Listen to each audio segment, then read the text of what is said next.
Welcome back to Bargirl Buddies. Today's story comes from a man we'll call Richard, a 58-year-old from Sheffield who spent 33 years working in logistics management. 3 decades of early mornings, late nights, spreadsheets, and stress.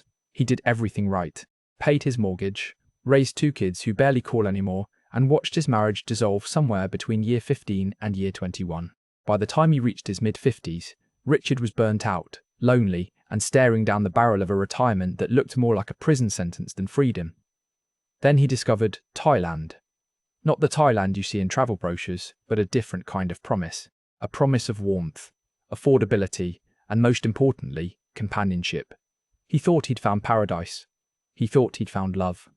What he found instead was a masterclass in how quickly a dream can become a financial and emotional nightmare. Before we dive in, drop a comment and let us know where you're watching from. And if you've ever fallen for something that seemed too good to be true, hit that subscribe button because you're not alone. If you've had similar experiences or know someone who has, give this video a like. Your engagement helps us share these important stories with more people who need to hear them. This is Richard's story, and fair warning, it doesn't have a Hollywood ending. I'll be honest with you, the last 5 years before I retired were absolute hell. Not in any dramatic way, just in that slow, grinding down kind of way that sneaks up on you. I'd wake up at 5:30 every morning, same alarm, same grey light coming through the bedroom curtains, same empty house. My ex-wife Sarah had been gone for 7 years by that point. The kids, well, they'd grown up and moved on like kids do. Tom went to London for some tech job I don't really understand, and Emma's up in Manchester doing something with marketing. They'd ring on my birthday, send a text at Christmas, but that was about the extent of it. I don't blame them. I wasn't exactly father of the year when they were growing up. Too busy working, too busy being stressed, too busy being miserable in a marriage that had died years before we finally pulled the plug on it.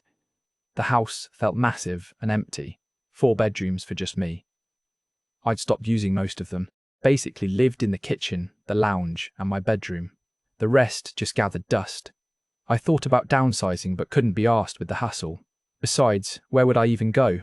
A flat? A retirement community? The thought of it made me want to put my head through a wall. Work was the same routine I'd been doing since my 20s.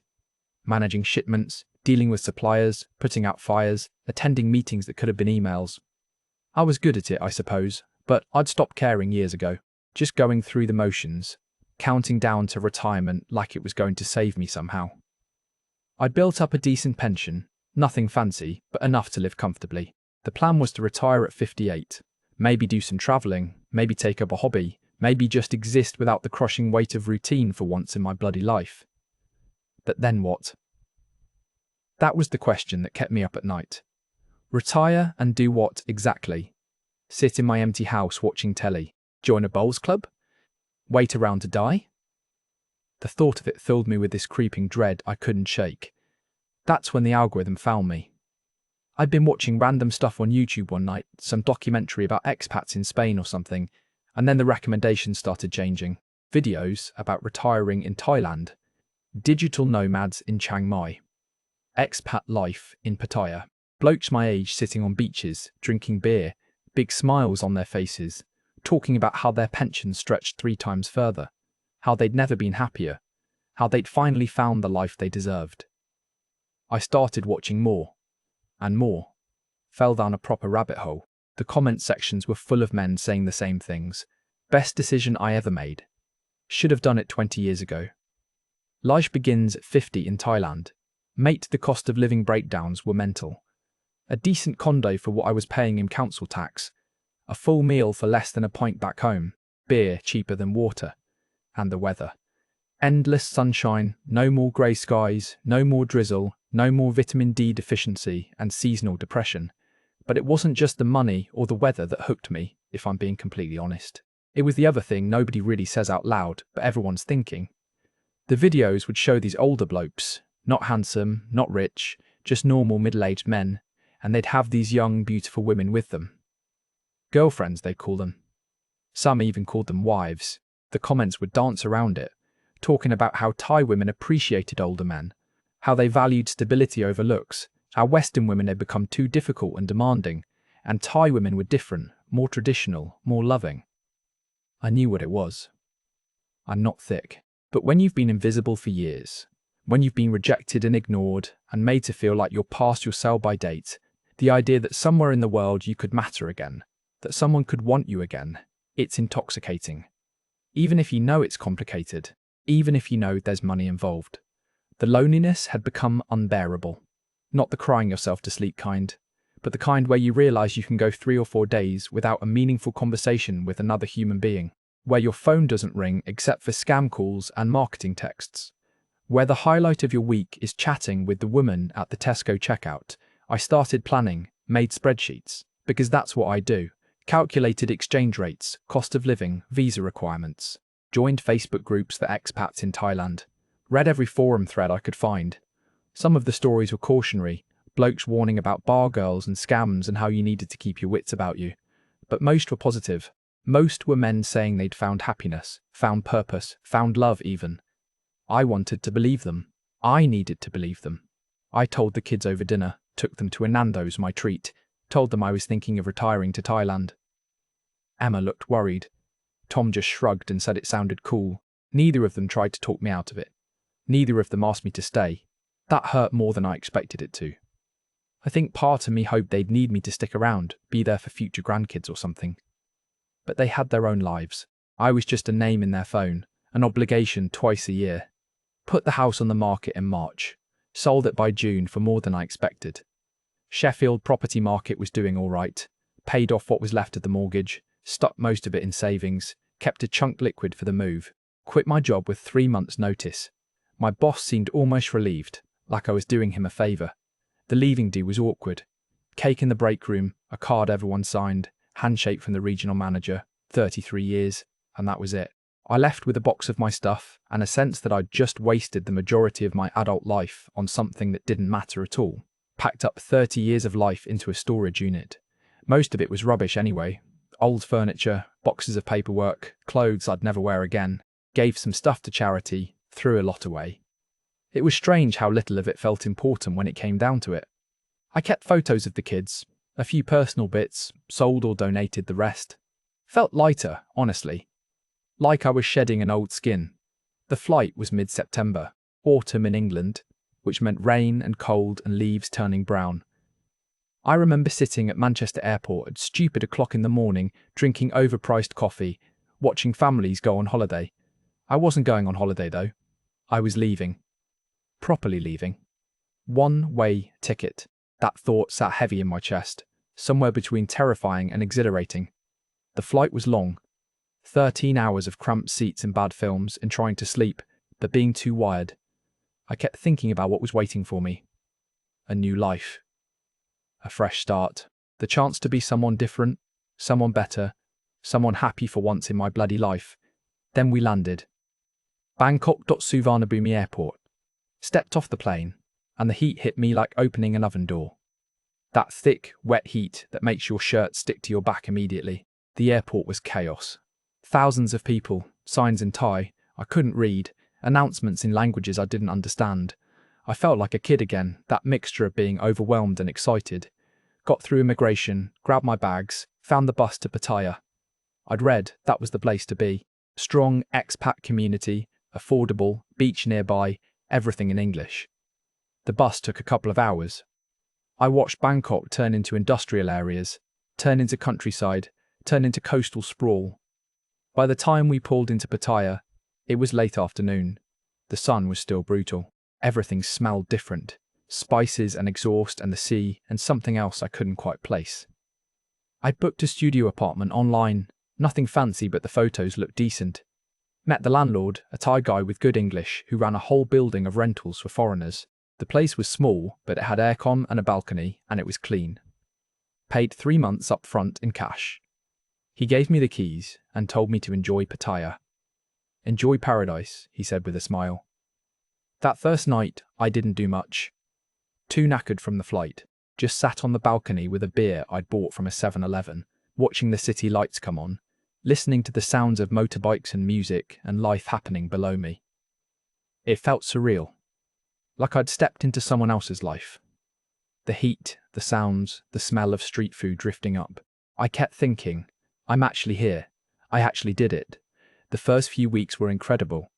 Everything felt new and exciting. I'd wake up naturally, no alarm, sunlight streaming through the windows instead of grey drizzle.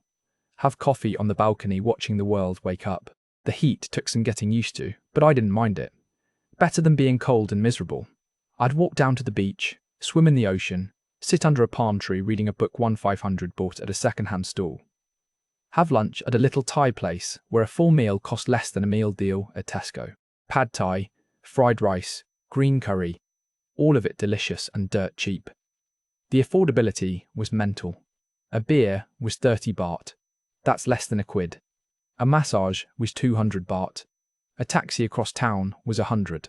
My pension landed in my account each month, and it felt like I was rich for the first time in my life. I could eat out every meal if I wanted, could get my laundry done for nothing, could live comfortably without constantly checking my bank balance. But more than the money or the weather, it was the attention that got me. Back home, I was invisible. Women my age didn't look at me. Younger women definitely didn't. I'd accepted that part of my life was over. But here, women smiled at me. Actually smiled. Said hello. Asked where I was from. Laughed at my jokes even when they weren't funny. I knew it wasn't real, or at least not completely real, but it still felt good. Still felt like being seen again after years of being a ghost. I started going to this one bar, not one of the massive tourist traps on Walking Street, but a smaller place a couple streets back. Quieter. You could actually hear yourself think. The music wasn't deafening, and the girls weren't quite as aggressive. I'd sit at the bar, have a few beers, watch the football on the telly, chat with the staff. There were other expats there too, older blokes mostly. Brits, Germans, Australians, Americans. We'd nod at each other, make small talk about the heat or the traffic or whatever game was on. Everyone seemed content. Everyone seemed like they'd figured something out that the rest of the world was missing. That's where I met her. Knock, she was working behind the bar. Late 20s, maybe 30, I never asked. Beautiful in that effortless way that Thai women have. Long, dark hair, bright smile. These eyes that seem to actually see you when she talked to you. She was different from the start. Not pushy. Didn't immediately ask me to buy her a drink or take her out. Just served me my beer. Asked how I was settling in, made conversation that felt natural. I started going back every night, telling myself it was because the bar was convenient and the beer was cold and they showed decent sports. But really, it was because of her. Knock. We'd chat when the bar was quiet. She told me about her life. Grew up in Isan, the poor northeast part of Thailand. Came to Pattaya when she was 21 to make money. Had a daughter, 6 years old, being raised by her mother back in the village. She sent most of her money home, wanted to give her daughter opportunities she never had. She talked about her little girl with this softness in her voice that made my chest tight. She asked about me too. Really asked. Wanted to know about my life, my kids, why I'd come to Thailand. I told her everything. The divorce, the loneliness, the feeling of wasting my life in a job I hated in a country that felt grey and dead. She listened, actually listened. Didn't check her phone, didn't look around for other customers. Just focused on me like I was the only person in the room. After a couple of weeks, I started buying her drinks. Lady drinks, they call them. The bar takes a cut and she gets a commission. I knew that. But it meant she'd sit with me longer, talk more. Sometimes she'd rest her hand on my arm when she laughed. Sometimes she'd lean in close so I could hear her over the music, the smell of her perfume, the warmth of her skin. It had been years since a woman had touched me with anything resembling affection. Then one night she asked if I wanted to take her out. Bar fine, it's called. You pay the bar so she can leave early, then you pay her separately. I'd read about it online, knew what it meant. But when she asked, looking at me with those eyes, I said yes without thinking. We went to dinner. A proper restaurant, not a street stall. I wanted to impress her, wanted to show her I wasn't just another cheap tourist. We talked for hours. She told me more about her daughter, showed me photos on her phone, bright-eyed little girl with her mother's smile. Told me about how hard it was being away from her, how she called every night before bed, how she was saving to buy land so they could build a house and her daughter could have stability. Something shifted in me that night. Stopped feeling like a transaction and started feeling like something real. Like maybe this was what I'd come to Thailand for. Not just the sunshine and cheap beer, but this. Connection. Someone who actually wanted to be with me. We started seeing each other regularly. She'd stay over at my place. We'd cook together, watch films, lie in bed with the aircon blasting, talking about nothing and everything. She'd text me good morning every day, send me photos of what she was doing, little updates that made me feel included in her life. We'd go on day trips, took her to the islands, to waterfalls, to markets. She'd hold my hand, rest her head on my shoulder, kiss me in public like she wasn't ashamed to be seen with me. I was falling in love. Properly falling. The kind of love I thought I was too old for, too jaded for, too broken for. She made me feel young again, made me feel like I mattered, like my life had purpose beyond just existing until I died. Then the requests started. Small at first. Her daughter needed new school supplies. Books, uniform, shoes. Could I help? Of course I could help. It was 3,000 baht to nothing really, less than 70 quid. I sent it without hesitation. She thanked me with tears in her eyes, said I was so kind, so generous, that her daughter would have such a good term because of me. It felt good to be needed, to be the hero in someone's story. A week later, her motorbike broke down. Needed repairs.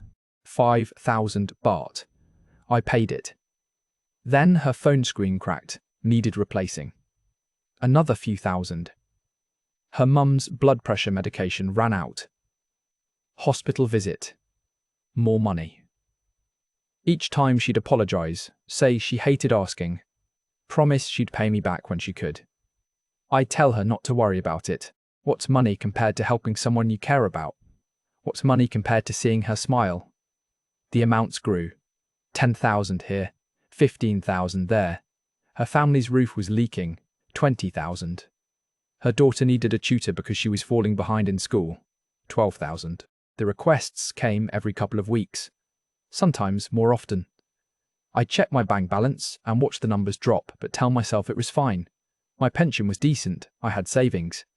And besides, this was what relationships were about, wasn't it? Supporting each other.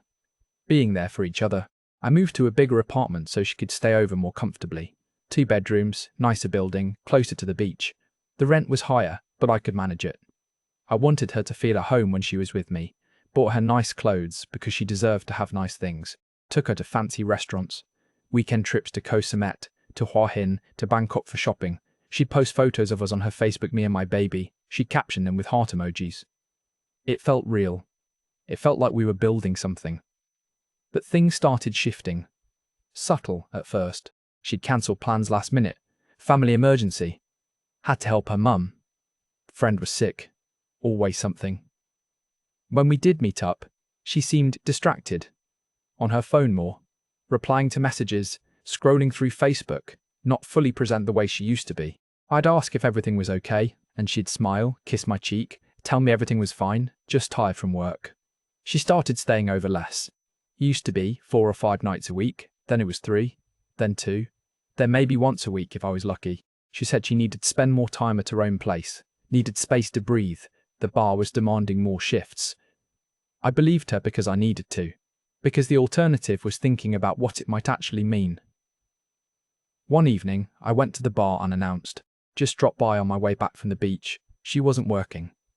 The mama-san, the older woman who ran the place, said Nok had called in sick. I tried ringing her, no answer. Sent messages, nothing. Went back to my apartment feeling this gnawing anxiety in my gut. She finally texted around midnight. Sorry baby, was sleeping, not feeling well, talk tomorrow. I wanted to believe it, tried to believe it. But I couldn't shake the feeling something was wrong. Started checking her Facebook more often. Saw photos she posted at a beach resort. Nice place. Expensive looking. I'd never taken her there. When I asked about it, she said they were old photos, from before we met, but the date stamp said they were from last week. She got defensive when I pushed, said I was being paranoid, acting like a jealous boyfriend. Didn't I trust her? I apologised, said of course I trusted her, dropped it, but the doubt had planted itself. The money requests kept coming. More frequent now, more urgent. Her daughter needed dental work. 30,000 baht. Her brother had an accident on his motorbike. Hospital bills. 25,000. The family buffalo died, and they needed to replace it. 15,000. I'd never heard her mention a brother before. Didn't know they had a buffalo. But I sent the money anyway because what if it was real? What if she really needed help and I said no and something terrible happened? I started drinking more. The expat bars became my refuge, places where everyone was in the same boat. Everyone understood the score. I'd sit there nursing Chang beers, listening to other blokes tell their stories. Most of them had similar tales. Bar girl girlfriends who needed money for sick relatives, broken phones, family emergencies. Some of the men seemed fine with it, said it was the price of paradise, you paid for the fantasy and everyone knew the deal. Others seemed broken by it. Divorced, bankrupt, stuck in Thailand because they burned through everything and couldn't afford to go home. I didn't want to be either of those men. I wanted to be the exception, the one whose girl really loved him, the one whose story turned out different. 3 months after we started properly seeing each other, I checked my bank statement properly for the first time in ages. I'd been avoiding it, didn't want to see the damage, but my card got declined at a restaurant and I had to face it. I'd gone through nearly £20,000 in 3 months, £20,000. My heart started pounding. I felt sick. Did the math in my head. Direct transfers to knock gifts, the new apartment, trips, dinners, drinks. It had all blurred together into this constant hemorrhaging of money that I'd been willfully ignoring. My savings were supposed to last me 20 years. At this rate, they'd be gone in 2. I needed to talk to her. Properly talk. Called her. She said she was busy. I said it was important. She agreed to come over that evening. I paced the apartment for hours waiting, rehearsing what I'd say. How to bring it up without sounding accusatory. How to ask for help without pushing her away. She arrived late. Looked annoyed already, like I'd inconvenienced her. I made us tea. Sat her down. Showed her the bank statements. Not to shame her, just to show her we needed to slow down. That I couldn't keep giving money like this. That maybe she could contribute something too, even just a little, to show we were in this together. Her face changed. The warmth I'd fallen in love with just drained away. She went cold, hard. Asked what I was trying to say.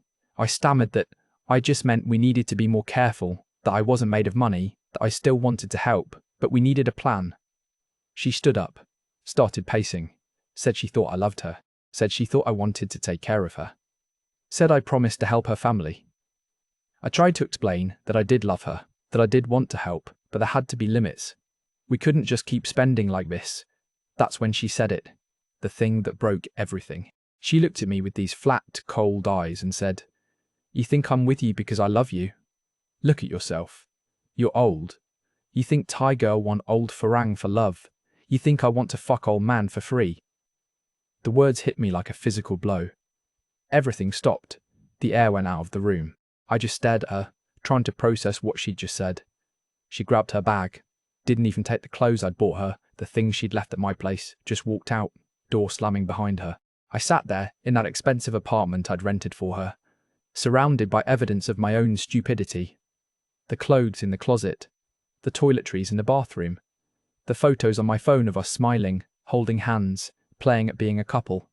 All of it a lie. All of it a performance I paid for without realizing I was the only one who thought it was real. I tried calling her. Messages, 10, 20, 30 messages over the next few days, all ignored. Went to the bar. She wasn't there. The mama-san looked at me with pity. That look destroyed me more than anything. Pity from a woman who'd seen this exact scenario play out 1,000 times. I started asking around. Another girl at the bar, younger, spoke better English than most. I bought her drinks, asked if she knew where Knock was. She hesitated. I pressed. Finally, she told me. Knock had a boyfriend, Thai boyfriend, had him the whole time. They were building a house together up in her village. The money I'd been sending, that's where it went. The sick mother, the broken motorbike, the daughter's school fees, some of it was real, but most of it was exaggerated or outright lies. The boyfriend was helping raise her daughter. They had plans. A future. I was never part of it. Point one was just the financing. The girl told me this gently, like she felt bad for me. Then she said something that made it even worse. She said everyone knew. All the girls at the bar knew. The other expats probably knew. Everyone except me. I'd been the joke. The stupid old farang who thought a beautiful woman half his age actually loved him. I got properly drunk that night. Blackout drunk. Woke up the next afternoon on my bathroom floor, head pounding, phone full of messages I'd sent that I couldn't remember. Incoherent, rambling, knock. Angry. Pathetic. Begging. The whole spectrum of emotional breakdown. Spend the next week in a haze. Couldn't eat. Could barely sleep. Just drank and stared at the walls and tried to understand how I'd been so stupid. How I'd let this happen. How I'd mistaken a transaction for love. The worst part wasn't even the money, though that was devastating. It was the realization that I'd been so lonely, so desperate to be wanted, that I'd willingly deluded myself. All the red flags I'd ignored. The inconsistencies in her stories. The way she'd never invited me to meet her family, despite sending them thousands. The way other bar girls would give me knowing looks when they saw us together. The way she'd always steer conversations away from anything too deep or real. I'd seen it all and chosen to ignore it because the fantasy felt better than the truth. Started going to different bars, trying to find someone different. Thought maybe I'd just chosen wrong. Maybe the next girl would be genuine, but I couldn't do it. Couldn't believe anything anyone said anymore. Every smile felt calculated, every laugh felt purchased, every conversation felt like a negotiation. The paranoia had set in and I couldn't shake it. Moved to a cheaper apartment, studio again. Even smaller than the first one. No balcony. Just a box with a bed and a bathroom and a view of a concrete wall. The rent was half what I'd been paying, but it felt like a prison cell. The Thailand I'd fallen in love with had turned into something claustrophobic and hostile. The heat felt oppressive now instead of liberating. The chaos felt exhausting instead of exciting. The smiles felt predatory instead of welcoming. I did the math properly this time. Spreadsheet and everything.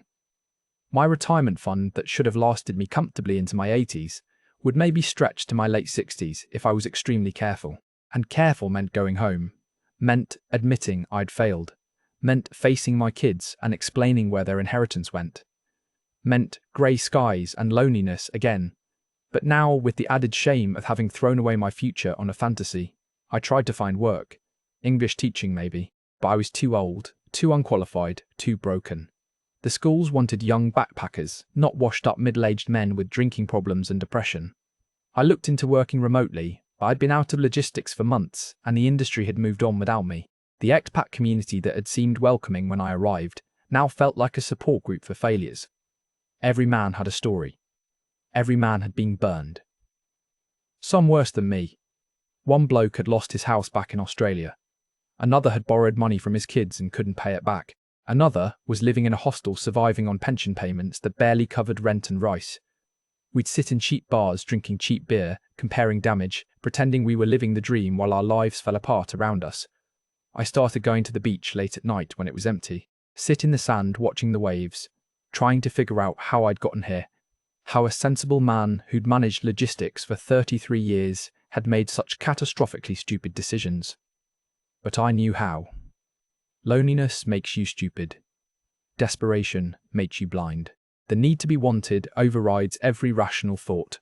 One night, sitting there in the dark, I decided to write it all down. Partially for myself, to make sense of it. Partially as a warning to anyone else who might make the same mistakes. I bought a cheap laptop from a pawn shop and started typing. Everything. The hope I'd felt coming here. The fantasy I'd constructed. The red flags I'd ignored. The money I'd wasted. The lies I'd told myself. The humiliation of realizing everyone had known except me. It took me 2 weeks to finish. Reading it back was painful. Every word was an indictment of my own stupidity. But it was honest. Raw. Maybe someone would read it and avoid making the same mistakes. Maybe it would at least mean my catastrophic failure served some purpose. I booked a flight home. One way. Back to Sheffield. Back to grey skies and rain and reality. I was 59 years old, nearly broke, and starting over with nothing except hard-won wisdom and crushing shame. The Thailand dream was over. The escape had failed. I'd run away from loneliness and it had followed me, had consumed me, had cost me everything. I kept thinking about Nok, wondering if she thought about me at all, or if I was just another forgotten customer in a long line of desperate men.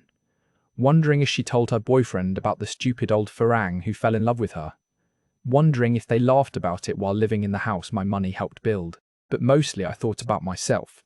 about how I'd gotten to a place where being lied to felt better than being alone, about how I'd valued the fantasy of being loved over the reality of my own dignity, about how invisible I'd felt back home, that even a purchased performance of affection seemed worth bankrupting myself for. The flight back was just as long as the flight over, but it felt longer. Felt like crawling back to a life I'd failed to escape. The man sitting next to me asked if I'd had a good holiday. I told him it was great. Didn't have the energy to explain it hadn't been a holiday, that I'd tried to start a new life and burn my old one down in the process. Landed at Manchester Airport on a grey October morning. Drizzle and cold and everything looking exactly as miserable as when I'd left. My son picked me up. Tom, first time I'd seen him in over a year, he asked how Thailand was. I said it was beautiful. He asked why I'd come back. I said I missed home. He didn't push it. Could probably see the truth written all over my face. I'm living in a one-bedroom flat now. Rented. Can't afford to buy anything. My pension covers the basics and not much else. I've got maybe a decade left if I'm lucky and careful. After that, I honestly don't know. The kids have been good about it, considering. Haven't asked too many questions about where the money went. I think they've figured it out, but they're too polite or too embarrassed to say anything. I don't regret going to Thailand entirely. I regret lying to myself. Regret ignoring every warning sign because the fantasy felt better than the truth. Regret being so lonely, so desperate, that I became an easy mark for anyone willing to pretend they cared. The loneliness is still here. That hasn't changed. But at least now I'm not paying for the privilege of being lied to. At least now I can see reality for what it is, instead of what I want it to be. That's something, I suppose. Not much, but something. If you're reading this and thinking about doing what I did, ask yourself what you're running from, because I can tell you from experience, whatever it is, it'll be waiting for you when the money runs out. And it will run out, faster than you think. Thailand isn't the problem. The Bargirls aren't the problem. The problem is thinking you can buy your way out of yourself, that you can purchase connection, purchase meaning, purchase love. You can't. I learned that lesson the expensive way, the ruinously expensive way. Don't make the same mistake I did. Richard's story ends there. But the lessons don't. Thailand isn't the villain in this tale, and neither is Knock really. She was surviving, providing for her family, doing what she needed to do in an economy that gave her limited options. The villain, if there is one, is the lie we tell ourselves when we're desperate for connection, that we're different, that our situation is special, that somehow the rules don't apply to us. Richard isn't a bad person. He's a lonely person who made bad decisions when he was vulnerable. And he's far from alone. There are thousands of men in Thailand, in the Philippines, in Colombia, all over the world, making similar mistakes right now. Some will figure it out before it costs them everything. Others won't. If you're watching this and thinking about making a similar move, truly ask yourself what you're running from. Because whatever it is will follow you. Geography doesn't fix loneliness. Money doesn't buy genuine connection. And no matter how good the fantasy feels, reality always wins in the end. Richard paid roughly £20,000 to learn that lesson. That's his tuition for wisdom. He'll carry the rest of his life. The question is, will you learn from his mistake, or will you need to pay your own tuition? This isn't about judging anyone. Not Richard, not the women working in bars, not anyone trying to build a life in difficult circumstances. This is about understanding that real connection can't be purchased. That the most expensive lesson you can learn is the one that costs you your future. That sometimes the bravest thing you can do is face your loneliness head on instead of running halfway around the world trying to escape it. Thanks for watching Bargirl Baddies. If this story resonated with you, or if you've got your own cautionary tale, drop it in the comments below. Share where you're watching from. And if you know someone who needs to hear this, someone who might be heading down a similar path, share this video with them. Sometimes the best thing we can do is learn from someone else's mistakes instead of making them ourselves. The comment section is open. Your stories matter. Your experiences matter. And maybe by sharing them, we can help someone avoid the pain that Richard and so many others have gone through. Until next time, take care of yourselves. And remember, you're worth more than you think. You don't need to fly halfway around the world to matter. You already do.